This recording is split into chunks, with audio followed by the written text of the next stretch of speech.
Alright everyone, this is my second firing of Cone 6 stuff, and I would like to say thank you to Sonia from Muds It All About.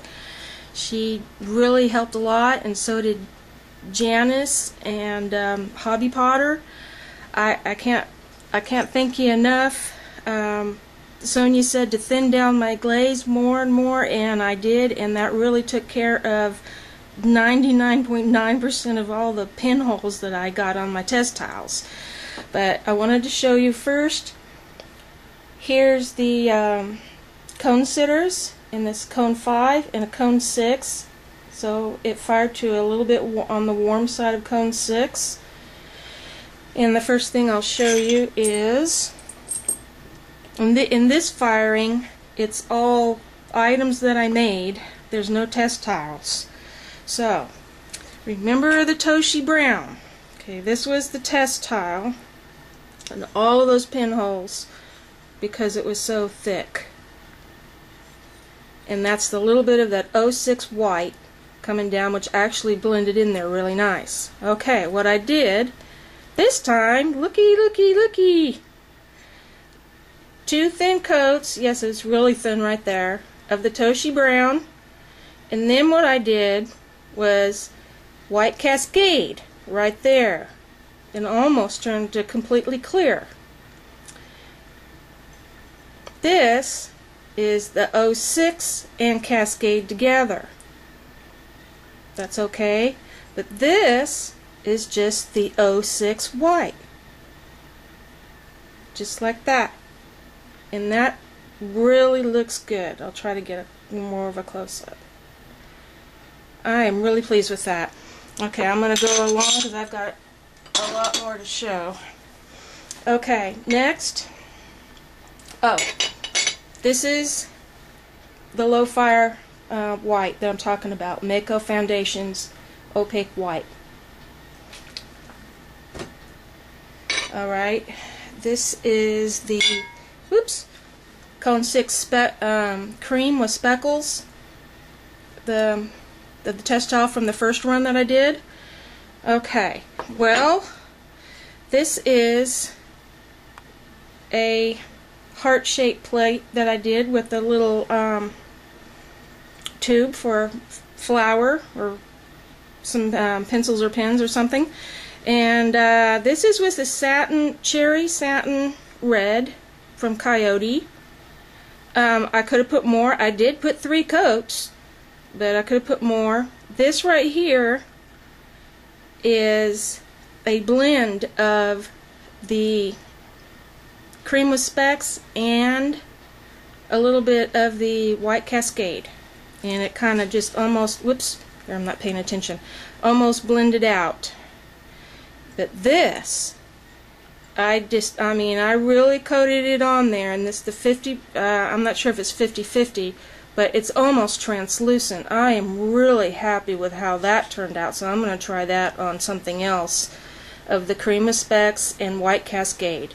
I guess you just don't put a lot of white Cascade, just a little bit. Really happy with how that turned out. Okay, next, here's the other heart plate that I did. And thank you, Janice, for the Chung Plum and Spring Green combo. I am so happy with that. Really pleased. And then there's the back. Yes, I used stilts on there because I was afraid. I didn't know if it was going to run or not. I probably won't do that again. I did put some wax on a lot of the things, not on everything, so I just used stilts, but I will use more wax and all that. Okay, next. This is a soap dish that I did. I am really pleased with that. I did clear on the back.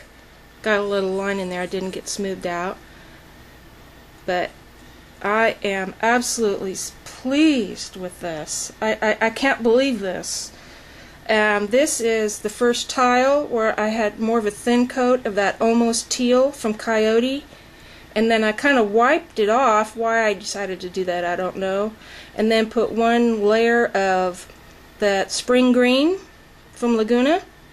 And I thought, and I had a little bit of both of these colors left in the cup but near the end, and I thought, well, I'm just going to mix them together, and it's 50-50 mixed together, and darned if it didn't turn out almost identical.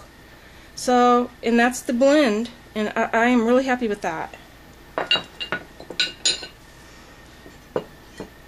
And this, I don't have the wires on it yet, and I got to grind down my lid. It did fit before I put it in. It was a tight fit, but this is the Chung Plum and the Spring Green, and I did put it on thinner because, like I said, I used the wax, but I was afraid about the dripping.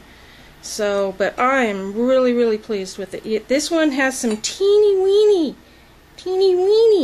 pinholes in it, but nothing that I need to worry about. And the inside is Chung Plum also, but you can't see in there.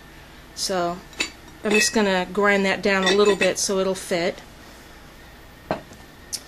And the next one that I'll show is a little plate that I did. The back is 2 coats of Tiger's Eye from Mako. Let's see. It looks almost black in here, but it's got red hues because it's thinner there. And I put 4 coats on the top.